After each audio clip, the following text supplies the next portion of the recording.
Bonjour. Nous avons précédemment évoqué l'éducation à l'amour. Cette éducation, nous ne devons pas seulement l'attendre des autres. Elle fait partie de ce que Saint Jean-Paul II appelle notre auto-éducation. Nous avons à en assumer notre part de responsabilité, envers nous-mêmes et envers autrui. Nous avons vu que les éléments de cette éducation à l'amour doivent nous acheminer progressivement vers sa forme la plus complète, la plus achevée, qui consiste dans le don de soi, l'amour sponsal. Le Concile Vatican II nous a légué une définition de l'homme que Saint Jean-Paul II a si souvent citée durant son pontificat qu'on le soupçonne d'en être l'auteur.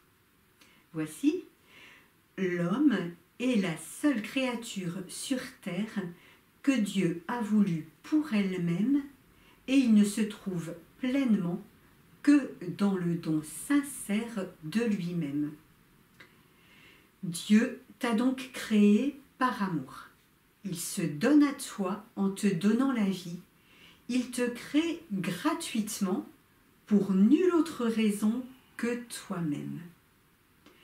Prendre conscience d'un tel don suscite en nous un étonnement émerveillé et le désir d'une réponse. Comment rendrai-je au Seigneur tout le bien qu'il m'a fait ? Demande le psalmiste. La réponse à l'accueil du don gratuit que je suis est le don gratuit, sincère et désintéressé de moi-même. Ce que nous dit le Concile, c'est que dans cette réponse, dans le don sincère de lui-même, l'homme se trouve lui-même, il accomplit son humanité. Mais que signifie se donner ? Yves Semen, l'un des grands connaisseurs de la pensée de Saint Jean-Paul II, donne au don sincère une série de synonymes. Don désintéressé, gratuit, généreux, oblatif, vrai, honnête, sans dissimulation, sans tricherie, sans calcul, sans réserve, sans limite, radical, absolu. Il s'agit donc d'un don sans mélange, d'une réelle oblation. Se donner, c'est donner la substance de son être. Et ça n'est pas si facile. Le paradoxe de l'amour consiste en ceci que la personne humaine ne peut, telle une chose, être la propriété d'autrui. L'esclavage, la prostitution, par exemple, sont contraires à la dignité humaine et aux antipodes de l'amour. La personne humaine ne peut être traitée comme un objet. Par contre, elle est sujet de don. Dans l'ordre de l'amour, et seulement dans cet ordre, elle peut se donner librement à une autre. L'amour sponsal, amour de don total de soi, peut prendre soit la forme conjugale dans le mariage, qui est don total de soi à une autre personne, soit la forme virginale dans le célibat, qui est don total de soi à Dieu. Le don de soi comme personne à une autre personne ou à Dieu s'appelle toujours l'amour. Et me donner, ce sera toujours donner mon corps, quelle que soit ma vocation. Mon corps, qui est la manifestation visible du mystère invisible de ma personne. C'est pourquoi travailler à acquérir une conscience mûre de mon corps et de sa signification, c'est préparer ma vocation, quelle qu'elle soit. Se donner suppose d'abord d'exister. Exister, c'est exister comme homme ou comme femme. Mon corps sexué me dit que je suis l'un ou l'autre, dans toute ma personne. Mon corps sexué me parle de mon inaccomplissement, de mon incomplétude. Et l'attrait sexuel que j'éprouve me dit l'appel à la complémentarité et à la communion. Par mon corps sexué, je me connais capable d'un don radical de moi-même et de l'accueil du don de l'autre, donc capable d'atteindre la communion des personnes qui attestent que je suis image de Dieu. C'est cela que saint Jean-Paul II appelle la signification sponsale du corps. Se donner, disais-je, suppose d'abord d'exister. Mais exister ne suffit pas. Il faut encore être maître de soi, se posséder pour pouvoir se donner. Et là, pas si simple. Les dynamismes qui nous traversent peuvent être si puissants qu'ils semblent capables de nous emporter sans que nous les maîtrisions. Alors, comment progresser dans une maîtrise de nous-mêmes qui ne soit pas contrainte, mais liberté en vue du don? Rappelle-toi, lorsque nous avons parlé du passage de la sympathie à l'amitié, nous avons vu que dans le domaine de notre vie affective, raison et volonté ont leur rôle à jouer pour intégrer la richesse de nos sentiments et de nos émotions dans la dynamique de notre agir, sans nous laisser submerger par eux.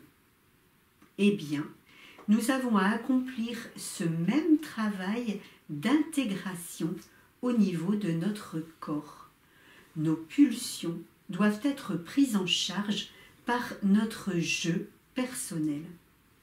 À la différence de l'animal qui n'a que son instinct, il est plus juste pour l'homme de parler de tendance ou d'impulsion qu'il est capable d'assumer, d'éduquer, d'orienter, pour les rendre véritablement humaines et pour poser des actes délibérés, choisis, dignes de la personne, la sienne et celle de l'autre. Posséder ton corps passe par la vérification de ce qu'il y a dans ton cœur, par une certaine maîtrise de ton imaginaire, par la modération du désir, par la difficile maîtrise de la sensualité, une richesse qui requiert une certaine prudence à l'égard de son propre corps. Par l'éducation non seulement de tes pulsions, mais aussi de ton cerveau, par la gestion de tes émotions. Cela suppose d'apprendre à faire la différence entre ce qui porte la marque de la concupiscence, qui capte et cherche sa jouissance, et ce qui porte la marque de l'élan du don, qui crée la communion entre les personnes. Dans le mariage, tout cela donnera l'exercice de la chasteté conjugale. L'amour de la personne n'admet pas qu'elle soit traitée comme un objet de jouissance, de quelque manière que ce soit. La vertu de chasteté, qui n'est pas à confondre avec la continence, avec l'absence de relations sexuelles, la vertu de chasteté, donc, travaille à développer l'aptitude à maîtriser les mouvements de concupiscence pour que le langage du corps exprime vraiment l'amour, la communion des personnes. La chasteté est éducatrice du désir dans l'authentique amour. Et dans le don de sa personne à Dieu, ce qui est le cas du sacerdoce et de la vie consacrée, eh bien, cela donne le vœu de chasteté. Il s'agit, dans tous les cas, d'assumer la dimension sexuée de sa personne et de l'orienter de manière responsable dans la direction du don librement choisi. Bien sûr, ce n'est que peu à peu que l'être humain parvient à ordonner, c'est-à-dire à mettre de l'ordre, à hiérarchiser, à intégrer les tendances qui l'habitent. Devenir un homme, une femme libre, c'est-à-dire maître de ses actes, est un chemin au long duquel il ne faut pas se laisser décourager par les défaillances, ni dérouter par les tentations, les épreuves qui surgissent. Là encore, la possibilité de s'ouvrir de ces difficultés, de ces luttes, de ces combats, dans une relation d'accompagnement et bien sûr dans une relation au Christ, nourrie de la prière et des sacrements, notamment l'Eucharistie et la réconciliation. Et bien tout cela nous soutient puissamment sur le chemin de notre maturation progressive. Préparer ton choix vocationnel, quel qu'il soit, comporte ce travail d'intégration de ta réalité corporelle, dont la clé est, selon saint Jean-Paul II, l'apprentissage d'un authentique amour de la personne, authentique amour du prochain, authentique amour de Dieu, vont peu à peu faire de ton corps la manifestation visible du mystère invisible de l'amour. Comme le dit saint Paul, le corps est pour le Seigneur et le Seigneur est pour le corps. Ne le savez-vous pas? Votre corps est un sanctuaire de l'Esprit Saint, lui qui est en vous et que vous avez reçu de Dieu. Vous ne vous appartenez plus à vous-même, car vous avez été acheté à grand prix. Rendez donc gloire à Dieu dans votre corps.